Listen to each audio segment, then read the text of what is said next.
Hello all, I am back with an update on my fully restored 1956 Zero tabletop fan model number 1250R.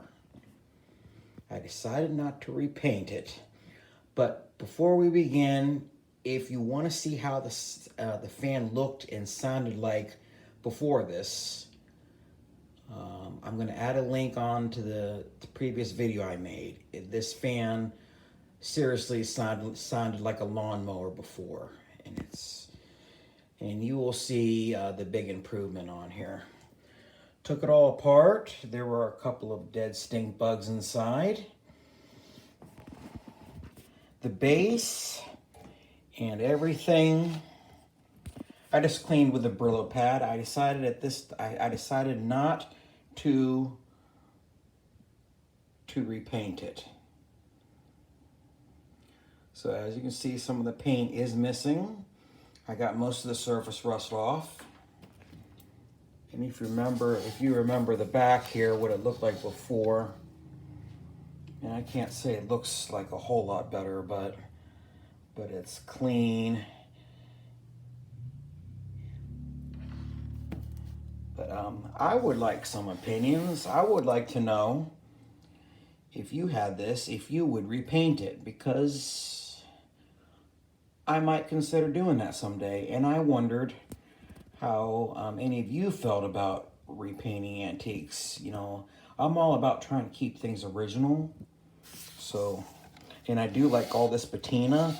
And if you know anything about antiques, manufacturers today make fake antiques, and they go through a lot of trouble to try to get things to even look like this. And I have the real deal.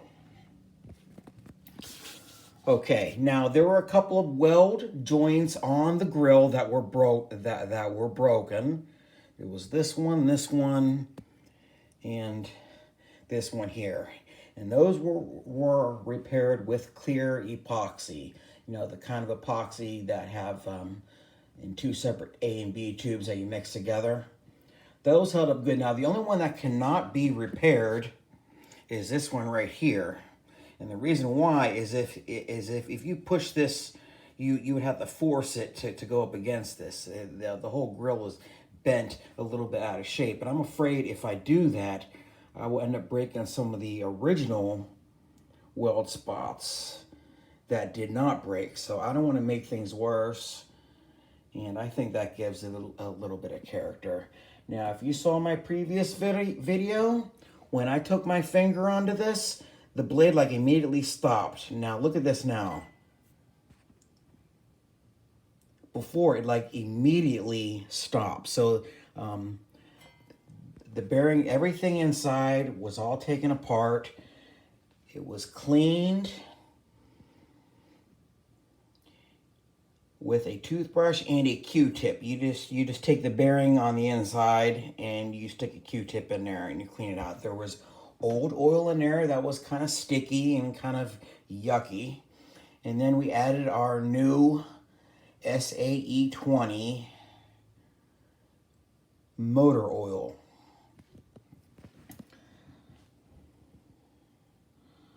So, and like I said before, I did not have to put a new plug on this. The label badge is still in great shape. I know that's kind of blurry, but that's your label badge right there.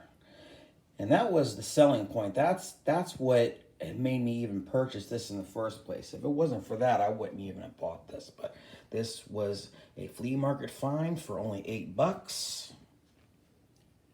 And this, oh, that's so much better. Okay. Now we're going to give it a quick demo. You know, it's still noisy, but it's noisy the way it came from the factory.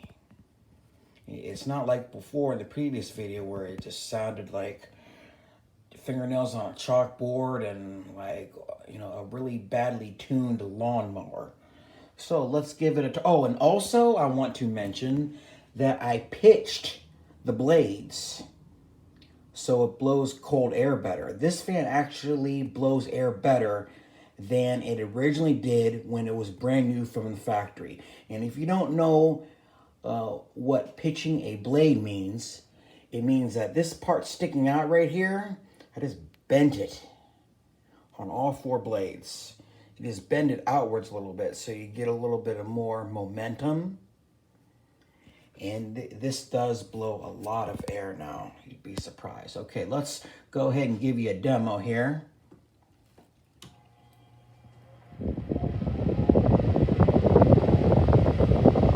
Now, if you saw my previous video, in your opinion, do you think this sounds a lot better now than it originally did?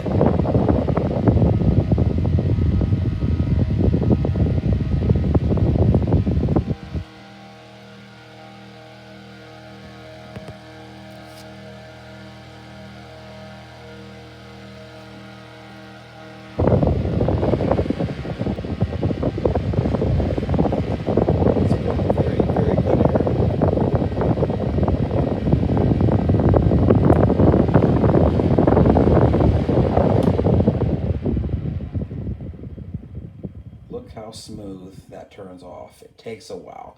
Before, when I was turning it off, like the blades would like immediately stop. But look, it's still spinning. Look, it's still going. That bearing is free.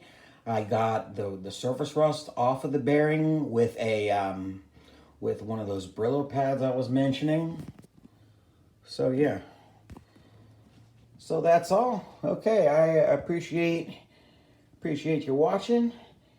And you all have yourselves a great day.